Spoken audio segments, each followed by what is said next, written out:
Hi, welcome to the Southern Mountain Kitchen. Today we're making ultimate chocolate chip cookies.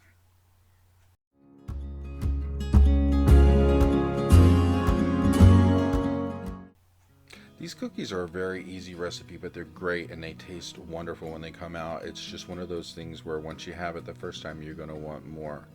So we're going to start off with granulated sugar, 3/4 of a cup, 3/4 of a cup of packed brown sugar. And as you can see, I'm putting these in two different containers at a time. It's a little confusing, but to this, you're going to add 1 cup of margarine that's been softened.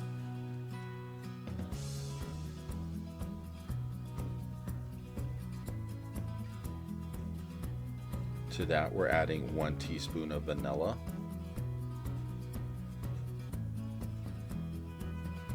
And then we're going to add 1 egg. When you mix this together, you need to make sure that everything is combined between the sugars, the butter, the egg. You want everything to really pull together into a nice paste. You don't want any lumps of anything left over because otherwise it will not mix to your cookie very well.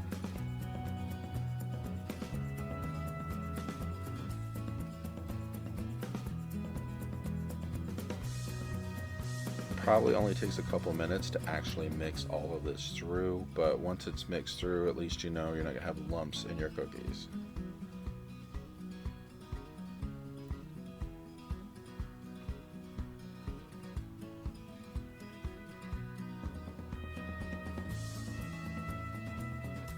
Now, as you can see in my bowl, everything is pretty much blended together to one color. There's not any brown sugar sticking out or anything that makes it look like it's not mixed.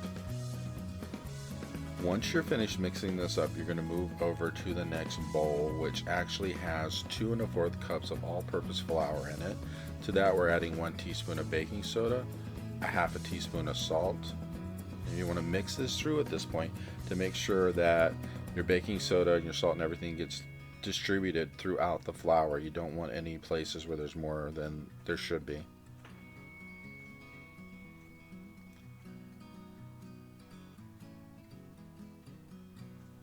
Now you're going to take your original bowl that you started with and pour this into the flour. And make sure you scrape your bowl because you want every bit of everything in the bowl into the flour.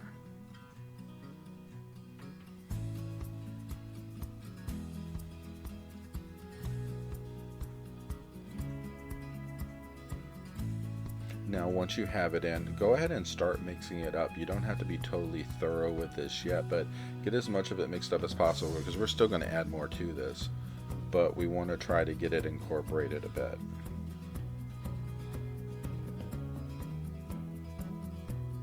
Make sure that if you have flour that's around the side that you keep going and bring that into the center so it mixes through with the wet mixture. Now we're going to add more too.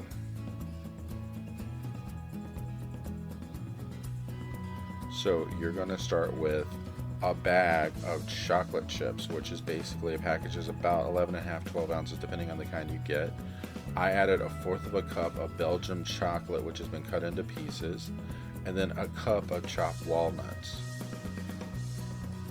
Now once this is in, you want to continue mixing it into your other bowl.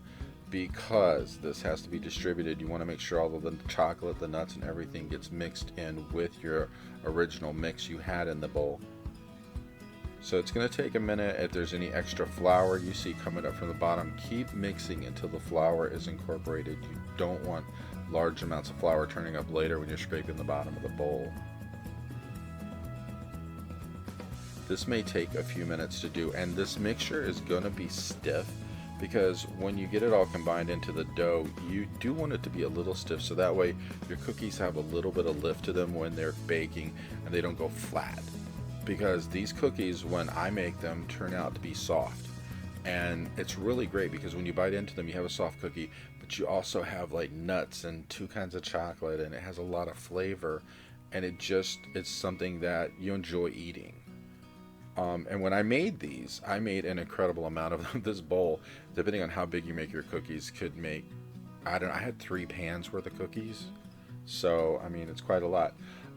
Spray your pan that you're going to be putting them onto. You know, everything says it's non-stick until you cook and find out it's not. I found that one out the hard way. And then just take a couple of spoons, unless you have something like, you know, a scoop, and just pull it out into balls and put it onto the baking pan. I line these about 3 per row, and then I got, you know, several rows out of it. I just wanted to give them a little room to cook so they didn't end up baking out, cooking together and being, you know, one big cookie. And this seemed to work quite well for me. And these were decent sized cookies by the time I was done, so. But at this time, you need to be preheating your oven to about 350, 360 degrees.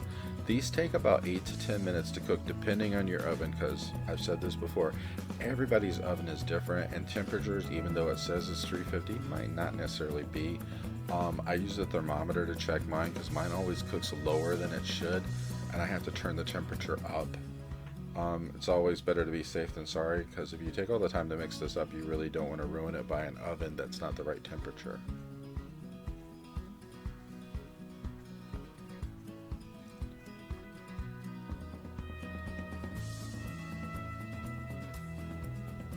So as you can see, this cookie dough is really easy to work with. It's not a problem getting it onto the pans. It's not terribly messy, which it's a quick and easy thing.